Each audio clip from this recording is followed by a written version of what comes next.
Hello and welcome to MTG Deck Tech, your source for the freshest MTG decks. And today we're having the freshest decks of them all. I've looked at day one of the Twitch Rivals tournament that is just taking place, and I've looked at how does it compare to the things I expected.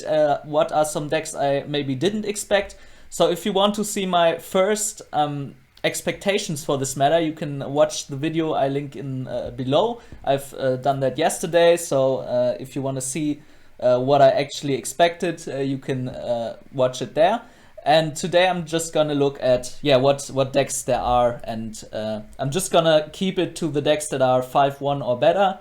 I think there are some archetypes in there that are very spicy, very interesting. First of all, we have the Rectus Nights. So we have a deck that plays like the Rotting Regisaur and the Embercleave. So this combo is now better, of course, because it can't be turned into an Elk, the Regisaur. And so you have that type of I'll throw big creatures with Embercleave at your face and you die style of matchup. So as I said in the beginning, I don't know if my Boros Knights is gonna be any good anymore. I said it in the last video. But I think this Rectus Knights type of deck, or maybe Mardu Knights, can be good again. We'll have to see how all of this shakes out, but it's nice to see that this deck is still a thing. Next one, we have the comeback of Mono Red Aggro, as I expected. With the Torbran not being able to be turned into an Elk, we have less food production, so we don't have to shock your opponent down for that many life points, and you can win the game earlier.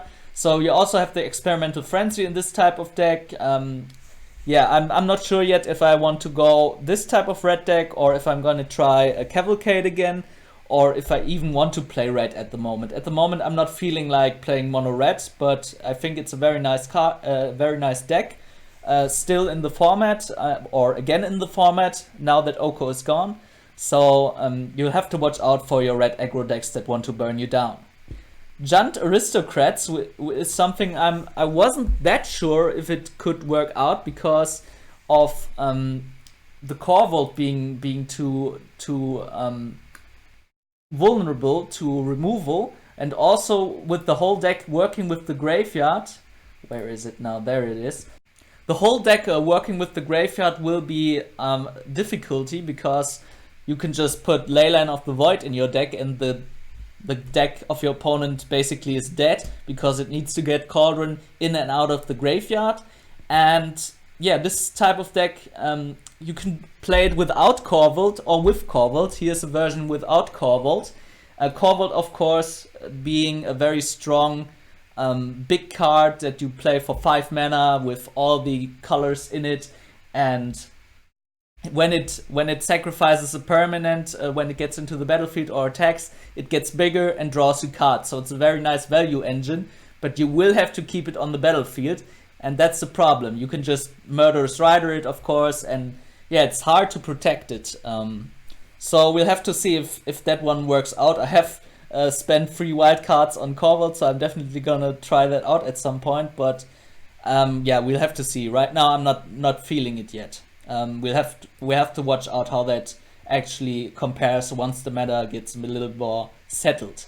Jeskai Fires is a deck that has existed even before this standard banning took place.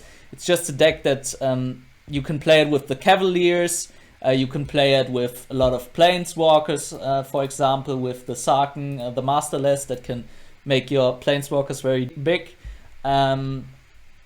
And yeah, you can play it with Fae of Wishes, get you Planeswalkers out of the sideboard. I think I've made a video about Grixis Fires once. This is basically the same, but in Jeskai. With Jeskai, you can have the Teferi Time Raveler, which is very nice, which I predicted to be very, very impactful in this format, because counterspells are a thing now again. Speaking of counterspells, we do have some mono blue tempo in this format, which is very interesting.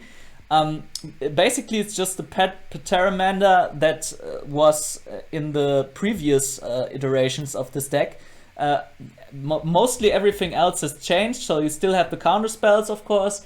You still have some flashy creatures, but the focus has shifted on the Brineborn Cutthroat getting big, or Gatwick turning stuff over whenever you play a blue spell and stuff like that. And you also have the Brazen Borrower, of course, which is a dual threat, can bounce stuff and also get into the battlefield as a free one with flying. So yeah, mono blue seems to be a thing now again.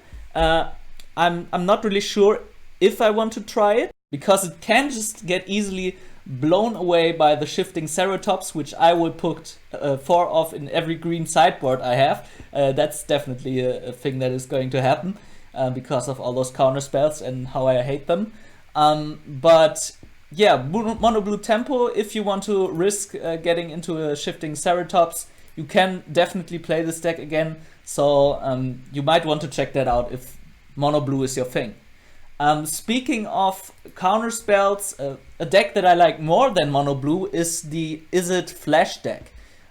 This is basically the same as the mono blue, except you have stuff like Ionize that can also deal damage by countering stuff. You can also deal direct damage to their creatures with Rawl's Outburst, for example, which also is a nice card advantage engine. And yeah, the main thing is you can have stuff like Lava Coil to counter the shifting Ceratops, and you are not as easily countered as the mono blue. Of course, you're not as easy on your mana base. You will have to draw the lands you need to actually play this deck, but I think it's a lot better than just the mono blue. I have been trying it out a bit. I'm going to try it out some more, definitely. Another deck that I've tried out is the Gruul Adventures deck. So I expected adventure cards to not be as impactful anymore. I still kind of expect that. With that also comes the Edgewall Innkeeper that cannot be fetched by Once Upon a Time anymore. So we'll have to see if this actually stays a deck that is relevant. But it's something I've been trying around with putting Domri in it and stuff like that, and making stuff uncounterable, because I don't like counter spells, you all know that. And that could be a way to counter the counter meta with Domri and Rhythm of the Wilds if you put it in. I don't see it in this deck. But yeah, this is just something I would try out with this type of deck. We also have some spicy new aggro decks. Li Shitan, of course, playing mono white again, which he has done so many times. Just with a lot of small creatures that will hit your face, Venerated Loxodon, making them a bit bigger and stuff like that. And yeah, we all know mono white, but it seems to be becoming a thing again, at least for Li Shitan. So we have to see if it actually performs well with other players playing it or in other tournaments. Maybe it's just a fluke. I'm not sure. Mono white hasn't been that great until ever since the rotation came in, or even before that at some point. So it's very vulnerable against board wipes. Yeah, we can say that about almost any aggro deck, but especially with white, because it doesn't have any card draw in it. You can't get your board back once you lose it. So we'll have to see. Also, we have the return of Esper Control here. You can also play it as the Esper Artifact, Esper Enchantment, Esper Stacks, Esper Doom Foretold, whatever you want to call it, Esper Dance deck. But you can also try it as the normal Esper Control deck that wants to get a big Planeswalker Liliana here and get some card discard from Basilica Bellhound and yeah, destroy your opponent's stuff until they don't have anything left. I don't know if I like it that much as the old Esper Control with the Teferi Hero of Dominaria, which was the best late game card to really have a chance to destroy your opponent's chances with its emblem, and could also get you a lot of cards, a lot of untapping your mana to get your counter spells going. So I don't know how good Esper Control in the standard version is going to be without Teferi, a Hero of Dominaria. Of course, you do have the Teferi Time Raveler, which is a very annoying card, especially for decks that want to control, decks that want to counterspell. So we might see some more Esper going around. Let's see what actually becomes the new control deck. Grixis Fires could be something. Grixis Control could be something. Maybe even Jeskai Control. Yeah, we have to see how that shakes out. Also, an honorable mention is the Simic ramp deck, which is still a thing with Nissa and stuff like that. And this version here plays Mass Manipulation, which is something I very much enjoy. I love that spell, just stealing your opponent's stuff. I'm a bit worried playing it because, yeah, when your Mass Manipulation gets countered, it feels very bad. So I might want to try some banned version of this that plays the Teferi, just so that your Mass Manipulation will not be countered. But yeah, we'll have to see how that shakes out and how many Mass Manipulations you want to play, how many agents you want to play, if that is even a thing or if that's just something that happened to perform well in this particular tournament for this particular person here. So overall, I think I'm not very surprised. So if you watched the last video, I don't think I was too much off. I think I underestimated the adventures. That could still be a deck that is something. I was definitely surprised by some stuff like the Esper Control or the Esper Flash, which I didn't have on my radar, even though it was a deck even before the bannings. It was just a very fringe deck. But now I'm definitely gonna try that out some more. And yeah, once I found a deck that I think is very good in this current meta, I'm gonna do a deck tech on it.